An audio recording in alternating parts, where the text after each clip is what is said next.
E aí, pessoal que assiste meu canal, tudo bem com vocês? Chegamos no livro de Amós hoje, um profeta usado pelo Senhor para levar uma grande mensagem ao povo de Israel. E hoje eu quero fazer esse vídeo introdutório para que você, lendo a Bíblia, você tenha esse contexto em sua mente. Então eu espero que você esteja lendo a Bíblia. Leia a Bíblia. Busque a presença de Deus através da leitura e da meditação a respeito dessa palavra maravilhosa.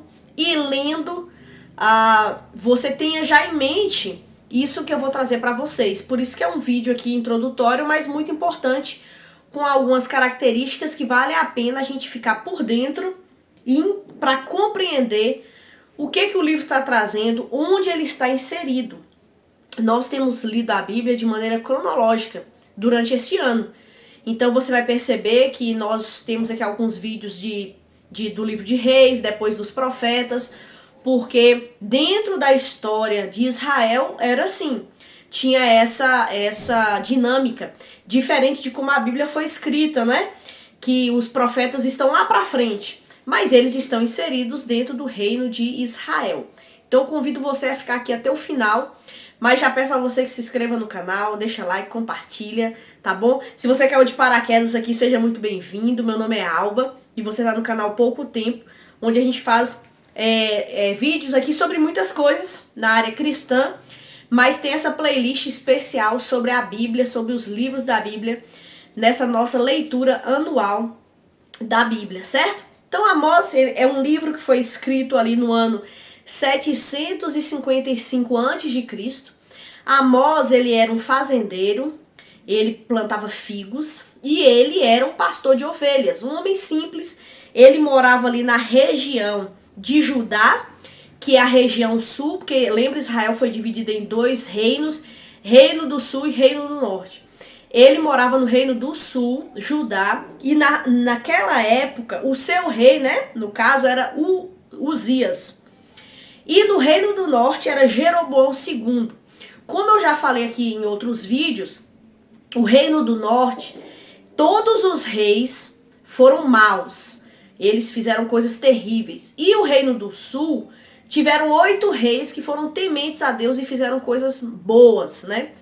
E aí, Amós vivia ali na sua região, mas Deus o levou a ir para o reino do norte, para levar uma palavra ao rei Jeroboão II. Jeroboão II viveu um reinado de riqueza, de conforto, de expansão territorial. Ele era um rei poderoso, só que ele vivia longe do Senhor, fazendo coisas abomináveis. E Deus então envia Amós para falar para ele, falar para os líderes e falar para o povo. Então era uma mensagem ali para todos, né?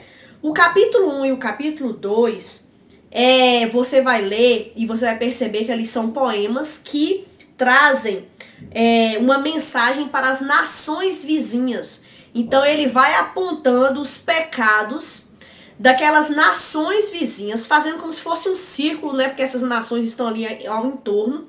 Mas ele depois culmina as acusações já voltadas para o reino de Jeroboão II e para aquela nação. E as acusações, principalmente, era a respeito da injustiça e do mal. A injustiça, ela era feita e era tida como normal, digamos, né? E a justiça era deixada de lado. Então, os ricos prosperavam e a lei, o juiz, trabalhava em favor dos ricos, e os pobres, eles eram escravizados, eles não tinham a oportunidade de participar de um julgamento justo. Então havia ali uma injustiça muito grande, uma desonestidade. E o pobre, ele era esmagado, ele ficava cada vez mais pobre, ele era desprezado, ninguém lutava pelo pobre. E o rico, pela sua influência e pelo seu dinheiro, conseguia coisas e favores e tudo mais, né? Por conta da sua posição social. E isso desagrada a Deus.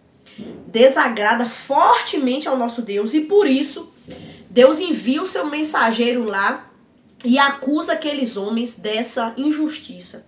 O capítulo 3 até o capítulo 6 é uma mensagem direcionada a Israel e os seus líderes, né? Então a nação, o povo e a seus líderes, porque eles têm um grande chamado. O capítulo 3 começa o versículo 2 fazendo uma alusão ao chamado de Abraão. Então, a Deus usa aquele profeta para tentar lembrar o povo de que eles têm um chamado muito, muito grande. Veja só, o versículo 2, eu vou ler aqui, diz assim: de todas as famílias da terra, somente a vocês eu escolhi. Portanto, eu os punirei por todas as suas iniquidades. Então, eles tiveram um grande chamado e, consequentemente, uma grande responsabilidade. E já que eles não estavam cumprindo com o chamado de Deus para eles, então Deus iria castigá-los por conta da sua desobediência, por conta da sua injustiça. E essa mensagem é para todo o povo. Deus, ele fala isso desejando que o povo se arrependa e não que o povo endureça o coração. Mas Deus, ele transmite a mensagem, né? Amós, usado por Deus, transmite a mensagem de Deus.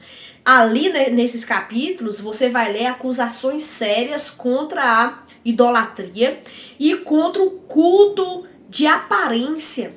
O povo levava ofertas ao templo. Tinha um templo que foi construído no Reino do Norte, lá em Betel, para que o povo adorasse ali.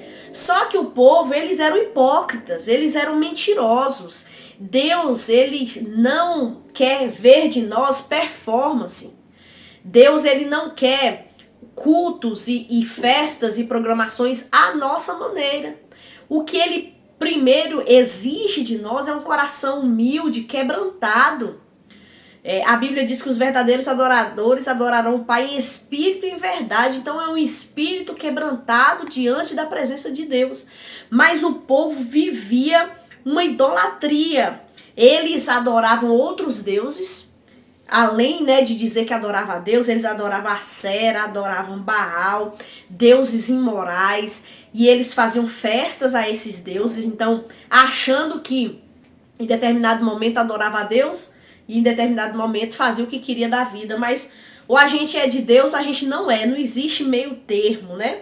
E Amós fala que Deus vai enviar um castigo diante da desonestidade, diante da injustiça, diante da falsa adoração a Deus, diante da adoração a outros ídolos. Deus fala: olha, eu vou trazer um castigo para vocês. Mas Deus, ele não deseja destruir, mas ele é justo. E chega um momento, então, que Deus tem que cumprir a sua justiça em cima do ser humano. E aí isso acontece 40 anos depois dessa profecia falada por Amós. Aconteceu exatamente como Amós disse. Um reino da Síria veio e destruiu aquele reino. Levou cativo essas pessoas, mataram essas pessoas e elas sofreram a punição dos seus pecados. O capítulo 7 ao capítulo 9, que aí já é o final, nós vamos ver que Amós, ele teve visões da parte de Deus. Ele teve visões sobre enxame de gafanhotos, incêndio abrasador, frutas podres, Deus batendo nos pilares do templo em Betel e destruindo Betel. E essas visões revelam o dia do Senhor, que virá com poder, com força, destruindo o mal e trazendo de fato a justiça.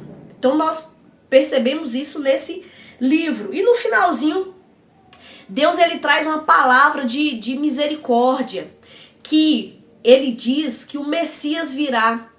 Israel terá finalmente cumprido, né, através dessa nação, a promessa messiânica, o Salvador. Deus, ele promete restaurar esse povo, e ele vai restaurar esse povo. Deus, ele não vai destruir completamente.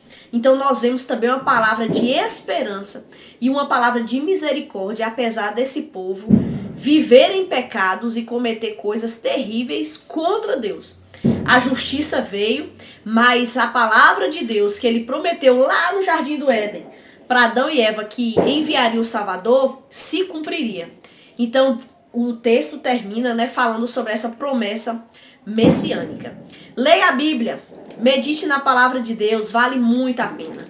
Se você ficou até aqui, até o final, muito obrigada. Deus abençoe grandemente a sua vida.